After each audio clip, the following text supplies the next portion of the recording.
Hi, first of all, thank you for the invitation. It's lovely to be here with you. Who is Anastasia Muscu? Okay, that's a bit of a loaded question, so let's start with the basics. I'm a marketeer, I'm a stylist, and I'm a business owner who has recently decided to press restart and come back to Cyprus, my home, sunny Cyprus. After years of being abroad and working with amazing brands and clients, I have decided to bring all that experience back and started my own company. I like to think of myself as someone who can turn a blank canvas into something meaningful and or a fancy to-do list.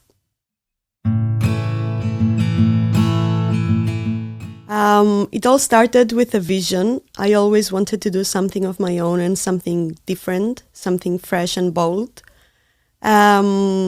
How it came up. So I noticed a gap in the market with how brands attract the Generation Z, who is a generation who thinks differently.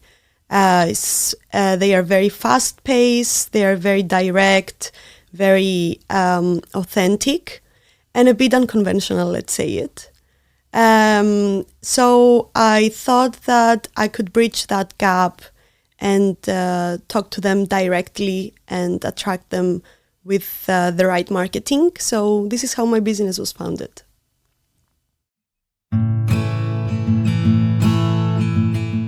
My business is all about connecting brands to the new generation, an ever-evolving generation which constantly demands more and more from brands.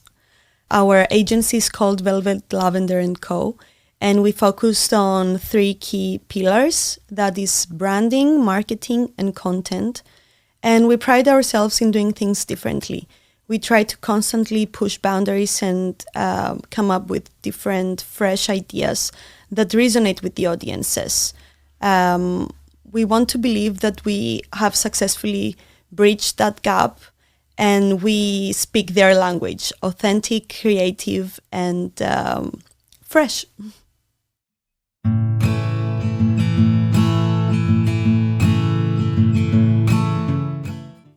From where do I begin?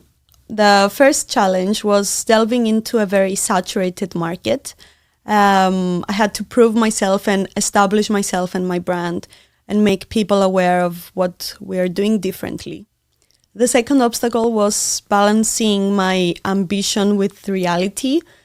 Sometimes I had too many ideas and I had to narrow them down, making priorities, to-do lists, something I'm very good at. So that was another struggle. And finally, the classic entrepreneur struggle, which is wearing too many hats at the same time. I had to be my own accountant. I was creating the content.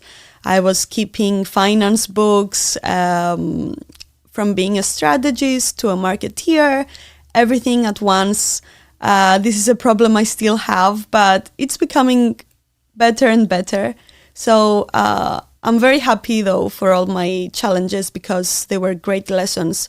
And I think they brought me where I am today.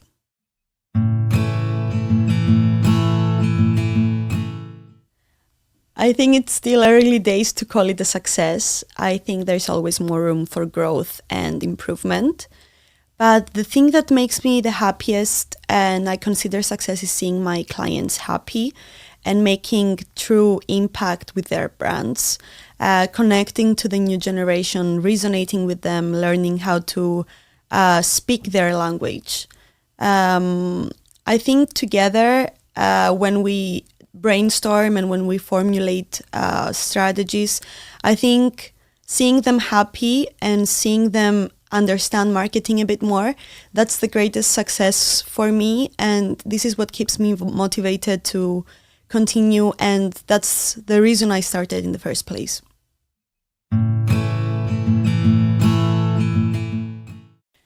I think the most important lesson is to learn the skill of adaptability.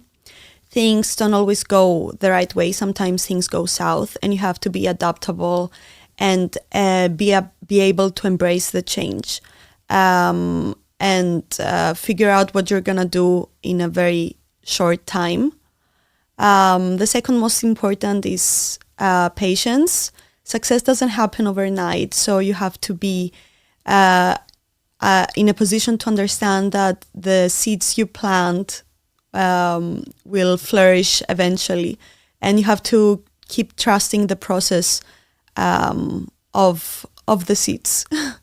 And thirdly, and most important, I would say, is your team. The people you have that support you and listen to you along the way, whether it's mentors, whether it's team members, whether it's friends and family. I think these people are the most honest with you, and you have to appreciate them. You have to give them room for growth, and you have to stick with them throughout the process.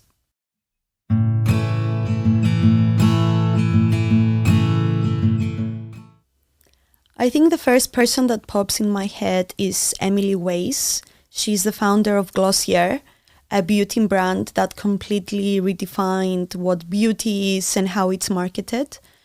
I think she was able to create a community on social media and is now thriving. I'm also recommending her biography, Into the Gloss. I think it's a great book for anyone who has a strong passion about something and is ready to make it into a business. So please read it. It's really life-changing. And the most important person, however, I think is my mother. I believe that if things were differently, she would have made an exceptional leader. She's very to the point with everything she says. She is very structured and open-minded. I believe she encourages growth everywhere she goes. And I truly admire her, and she taught me lessons that I embody, or I try to embody in my everyday life. So thank you, Mother.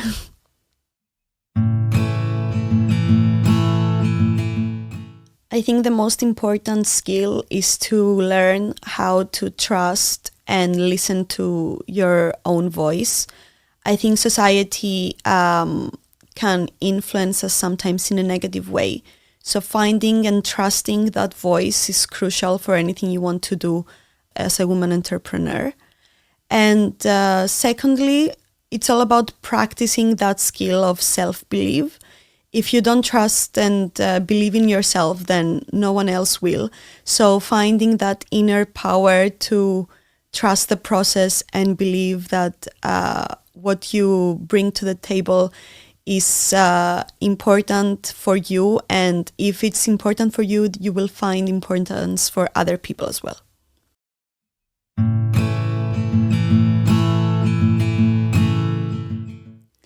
My tip would be bold and brave.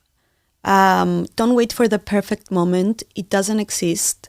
Just go ahead and do it. I'm very impulsive myself, so it might be easier for me to say this, but there is no such thing as the perfect moment. All you have to do is start from somewhere, anywhere.